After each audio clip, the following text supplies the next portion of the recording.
കണ്ണൂർ തളിപ്പറമ്പ് കുപ്പത്ത് ദേശീയപാത നിർമ്മാണം നടക്കുന്ന ഭാഗത്തു നിന്നും ചെളിവെള്ളം വീടുകളിലേക്ക് കൊത്തിയൊലിച്ചിറങ്ങി. കനത്ത മഴയെ തുടർന്നാണ് സംഭവം. കുപ്പം CH നഗറിലെ 50ഓളം വീടുകളിൽ ചെളിവെള്ളം കയറി. ഇതോടെ വീടുകളിൽ താമസിക്കാൻ പോലും കഴിയാതെ ദുരിതത്തിലാണ് പ്രദേശവാസികൾ. ദേശീയപാത നിർമ്മാണത്തിന് വേണ്ടി അശാസ്ത്രീയമായി കുന്നിടിച്ചതാണ് ചെളിവെള്ളം കയറാൻ കാരണമെന്ന് പ്രദേശവാസിയായ ശിഹാബ് കുപ്പം പറയുന്നു. മെയ് മാസം അവസാനിക്കുമ്പോഴേക്കും ഈ അവസ്ഥ പരിഹരിക്കുമെന്ന് ദേശീയപാത അധികൃതർ തഹസിൽദാർ അടക്കമുള്ളവരുടെ വാഗ്ദാനം നൽകിയെങ്കിലും ഒന്നും നടന്നില്ലെന്നും ഷിഹാബ് പറയുന്നു.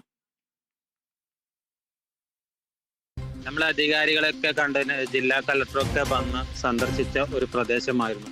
ഞങ്ങൾ കഴിഞ്ഞ ഒരു വർഷം മുമ്പേ ഞങ്ങൾ ഇതിന്റെ അശാസ്യത ചൂണ്ടിക്കാട്ടിയതായിരുന്നു.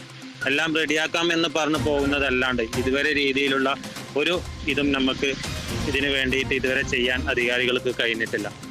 മുമ്പ് മണ്ണടിയുന്ന ഒരു പ്രദേശമായിരുന്നല്ലോ, അശാസ്ത്രീയമായ രീതിയിൽ കുന്നടിച്ചതാണ് ഇതിന് ഏറ്റവും വലിയൊരു ബുദ്ധിമുട്ടുണ്ടായത്. കുറച്ചു മണ്ണ് നീക്കിയതല്ലാതെ മറ്റൊന്നും ചെയ്തില്ലെന്നും മണ്ഡലം MLA ആയ MV ഗോവിന്ദൻ മാസ്റ്ററും ജില്ലാ പഞ്ചായത്ത് മെമ്പറും അടക്കമുള്ള ജനപ്രതിനിധികൾ തിരിഞ്ഞു നോക്കിയിട്ടില്ലെന്നും CH നഗറിൽ താമസിക്കുന്ന KV അബ്ദുള്ള കുട്ടി കേരള വിഷൻ ന്യൂസിനോട്. MV ഗോവിന്ദൻ മാസ്റ്റർ ഇവിടുത്തെ മണ്ഡലം MLA ആണ്. ജില്ലാ പഞ്ചായത്തിന്റെ പ്രസിഡന്റ് ഈ മണ്ഡലത്തെയാണ്, ഈ വാർഡിനെയാണ് പ്രതിനിധീകരിക്കുന്നത്.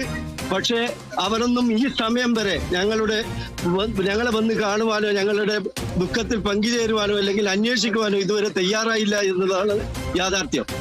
ഇതേമാതിരി തുടരുകയാണെങ്കിൽ നാഷണൽ ഹൈവേ തടയാൻ തന്നെയാണ് തീരുമാനം. കാരണം ഞങ്ങൾക്ക് ഇവിടെ ജീവിക്കണം.